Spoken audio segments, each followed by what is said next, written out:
Hello everyone, welcome to senior science. आज की इस वीडियो में हम डिस्कस करने वाले हैं factor affecting fishes from riverine. ठीक है, जो रिवराइन सिस्टम है उसके अंदर से जो फिशेस अफेक्ट होती हैं, काउंटिंग फिशेस हैं, मतलब नंबर ऑफ फिशेस को हम काउंट कर रहे हैं। फॉर एग्जांपल, जैसे एक रिवर है या फिर कोई सी एरिया है या हम बोल सकते हैं कोई भी लेक है। यहां से इस लेक के अंदर या रिवर के अंदर, इस लेक के अंदर या रिवर के अंदर नंबर ऑफ फिशेस, ठीक है, नंबर ऑफ फिशेस, कौन कौन से फैक्टर हैं वो इसको अफेक्ट कर रहे हैं। कौन कौन से फैक्टर हैं वो अफेक्ट कर रहे हैं। कुछ एक नेचुरल फैक्टर भी हो सकते हैं और कुछ एक ह्यूमन क्रिएटिंग फैक्टर भी हम जिनको बोल सकते हैं, और कुछ एक केमिकल फैक्टर हो सकते हैं। ठीक है, ये तो नेचुरल वॉइस है भाई, बाहर से ही आ रही है। ठीक है, कुछ एक नेचुरल फैक्टर भी हो सकते हैं। ठीक है, कुछ एक नेचुरल फैक्टर भी हो सकते हैं, कुछ एक नेचुरल फैक्टर भी हो सकते हैं, कुछ एक केमिकल फैक्टर भी हो सकते हैं, and some are human created factor, human created factors which affect the fisheries, number of fisheries from the reservoir। Fishes का कोई रिजर्वायर है, उसके अंदर से नंबर ऑफ फिशरीज को अफेक्ट कौन कर रहा है? Factor affect fisheries from reservoir.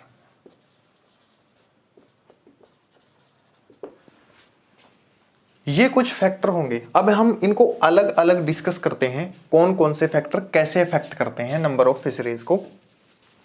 तो चलिए,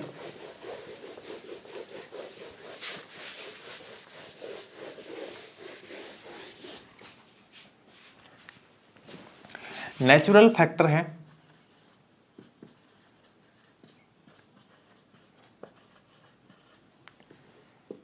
नेचुरल फैक्टर है। फॉर एग्जाम्पल, हम फिशेस को कैप्चर करने के लिए या फिशेस को कल्चर करने के लिए, फिश कल्चर करने के लिए हम क्या करते हैं? बांध बनाते हैं। कई बार क्या होता है, बांध ब्रेक हो जाता है।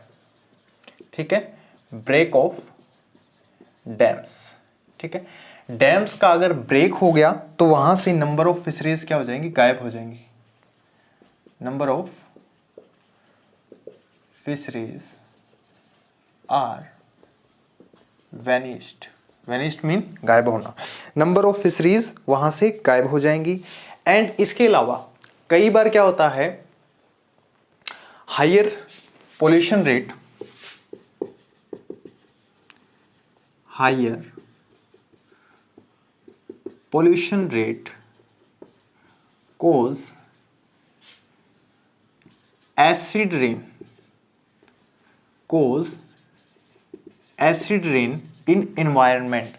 When acid rain occur, we know that acid rain have pH less than 5.5, pH less than 5.5, which cause the water medium become acidic, which cause the water medium become acidic. And we also know that the fishes are not survive, small fisheries है, are not survive in acidic water, or we can say that fishes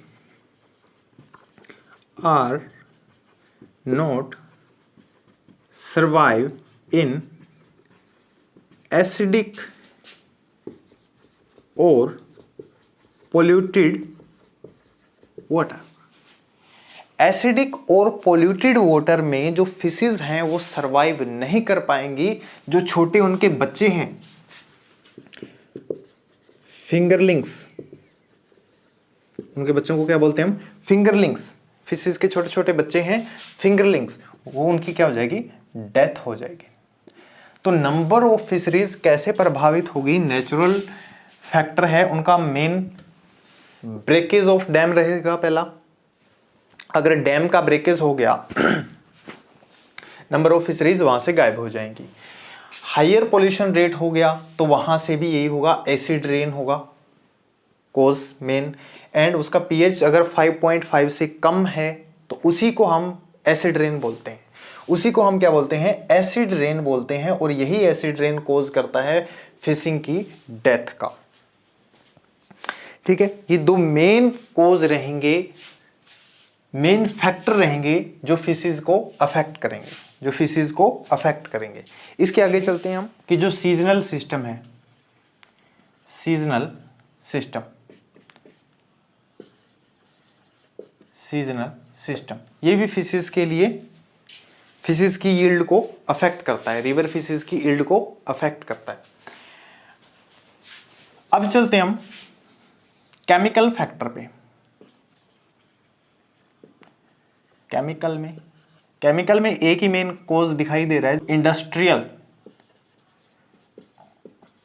fluid है वो सीधा का सीधा water के अंदर, river के जो फ्रेश वाटर है उसके अंदर डाल देते हैं। तो उसके कारण क्या होता है? रिवर का जो पीएच है वो चेंज हो जाता है, जिसके कारण फिशेज बिकम डेड। बहुत सारी फिशेज हैं उनकी डेथ हो जाती है, जिसके कारण फिश की यील्ड अफेक्ट होती है। ह्यूमन क्रिएटिंग में हम देखें, human created factor for affecting the fish yield, we can say that human created factor, we can say that catching of fishes को कैच करने की क्षमता, मतलब कितनी फिशेज को वो कैच कर रहा है। अगर ह्यूमन के घर पे आज पार्टी है तो वो बहुत सारी फिशेज को कैच करेगा। ठीक है, ह्यूमन के पास अगर कोई शादी का प्रोग्राम है तो वो बहुत सारी फिशेज की डिमांड रखता है। ठीक है, ऐसे ही होता है ना, पार्टी के लिए हम बहुत सारी चीज़ों को पहले बुक कर लेते हैं।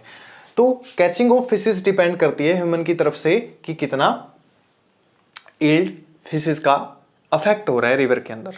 तो ये भी एक फैक्टर रहेगा। तो अलग अलग फैक्टर की हम बात करते हैं, एक साथ लिखते हैं इनको। फर्स्ट आ जाएगा seasonality of riverine fish activity. Riverine fish की एक्टिविटी है जो सीजनलिटी है वो इनको अफेक्ट करती है द यील्ड ऑफ फिशेज को। किस सीजन में वो ब्रीड कर रही हैं वगैरह वगैरह, जो भी इनकी एक्टिविटी है वो क्या करती है, उसको अफेक्ट करती है। इसके अलावा ह्यूमन का काम आ जाता है अनस्टेबल कैच। अगर फिशेज बहुत कम है और हम एक साथ बहुत ज्यादा अमाउंट को, फिशेज की अमाउंट को कैच कर रहे हैं, unstable catch from river water से बहुत ज्यादा अनस्टेबल कैच हो रहा है, तो ये भी अफेक्ट करता है। देन थर्ड, कन्फ्लिक्टिंग, या फिर हम क्या करते हैं, रिवर के वाटर को, रिवर वाटर है उसका हम मल्टीपल यूज करते हैं। कन्फ्लिक्टिंग और multiple use of river water को मल्टीपल यूज करते हैं। फॉर एग्जांपल डैम बना के रिवर के वाटर का वहां से हाइड्रो इलेक्ट्रिकल पावर है उसको निकालना, या फिर रिवर के वाटर को जो उसकी साइड है उसको चेंज करना, साइड बोल सकते हैं, या उसका रास्ता या पाथ उसको चेंज करना। मतलब एक रिवर वाटर के अंदर से बहुत सारे काम करना, वो भी फिशिंग की यील्ड है उसको अफेक्ट करता है। फिशिंग की यील्ड है उसको क्या करेगा, अफेक्ट करेगा। इसके अलावा हम देखते हैं नंबर फोर्थ आ जाएगा कल्चरल स्ट्रेस। कल्चरल स्ट्रेस क्या होता है, कई बार पोल्यूशन को लीड कर जाता है, लीडिंग टू पोल्यूशन। कल्चर करने का स्ट्रेस है, बहुत ज्यादा अमाउंट में हम उनको अनाज दे रहे हैं ठीक है। कल्चर के कारण ऐसा होता है हम बहुत सारी फिश को वहाँ पे कल्चर कर रहे हैं, जिसके कारण बीच में ही फिशेस की डेथ होती जा रही है वगैरह वगैरह, ठीक है। उसके कारण बहुत ज़्यादा पोल्यूशन, लीड टू पोल्यूशन ज़्यादा लीड करेगा। नंबर 5 में करेंगे हम lack of fluvial system, mean fishes को पालने के लिए बहुत अच्छा फ्लूवियल सिस्टम नहीं है, या फिर लैक ऑफ अंडरस्टैंडिंग पावर, मतलब फिशेस के बारे में बहुत अच्छी जानकारी नहीं है, ठीक है। फिशेस के बारे में बहुत अच्छी जानकारी नहीं है, तो ये भी फिशिंग की यील्ड को क्या करेगी, अफेक्ट करेगी। 6 नंबर पे 6 पे करेंगे हम लैक ऑफ इन्फोर्समेंट या फिर मशीनरी। फिशिंग के लिए हमें जो इन्फोर्समेंट चाहिए, हमें जो मशीनरी चाहिए, वो हमारे पास प्रॉपर नहीं है, उनकी कमी है। तो एक उपकरणों की कमी भी हमें खलती है। फिशिंग यील्ड के लिए उपकरणों की कमी भी हमारे लिए मायने रखती है। अगर उपकरण पूरे नहीं है फिशिंग के लिए तो वो भी फिशिंग यील्ड को अफेक्ट करते हैं, इस बात का पूरा ध्यान रखना। फिर करते हैं हम 7th,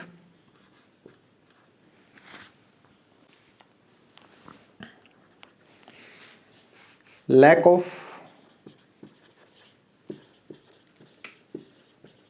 सपोर्ट सिस्टम, ठीक है। बुक में लिखा हुआ इंडिक्वारी इंफ्रास्ट्रक्चर, हम लिखते हैं lack of support system. Fishing को सपोर्ट करने के लिए जो सिस्टम है वो कैसा है, कमजोर है, ठीक है। वीक बोल सकते हैं हम जिसको, weak of support system and infrastructure, या फिशेस को रखने के लिए जो स्ट्रक्चर हमने तैयार किया है उसके अंदर कमी है, ठीक है। जिस घर में हम रहते हैं उस घर की नींव ही अगर कमजोर होगी तो उस घर में हम कैसे टिक पाएंगे, तो प्रॉपरली कॉज बनेगा डेथ का। तो ऐसा ही अगर इंफ्रास्ट्रक्चर कमजोर होगा तो फिशिंग की डेथ का भी कॉज होगा। फिर करते हैं हम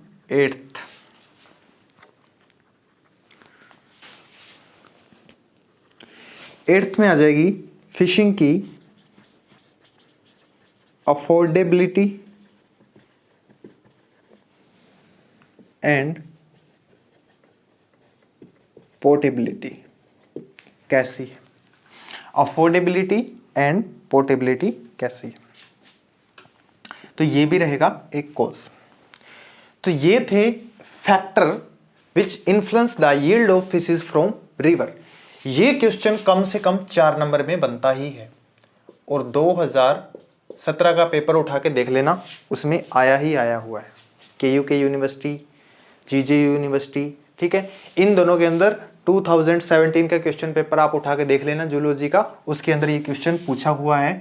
4 नंबर में ये क्वेश्चन आया हुआ है, तो बहुत ही इंपॉर्टेंट क्वेश्चन बन जाता है।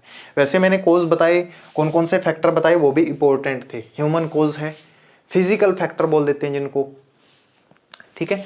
नेचुरल फैक्टर्स जब सबसे ज्यादा इंपॉर्टेंट रहेंगे, जिसमें आएगी हमारी एसिड रेन, या फिर किसी डैम का नेचुरली टूट जाना किसी भूकंप के कारण है, वगैरह वगैरह, बहुत सारे सिस्टम है, ठीक है। फ्लड भी एक तरीके से हम बोल सकते हैं, जो फ्लड है नेचुरली अकर होती है, वो फ्लड भी क्या करती है, जो फिशिंग यील्ड है उसको अफेक्ट करती है, क्योंकि फ्लड के कारण पूरा का पूरा वाटर कैसा हो जाता है, पोल्यूटेड हो जाता है, जिसमें चांसेस रहते हैं कि सबसे ज्यादा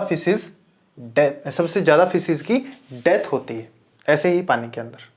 तो ये था हमारा आज का इस वीडियो के अंदर 4 नंबर का क्वेश्चन, जो बहुत ही इंपॉर्टेंट रहता है BSc के लिए।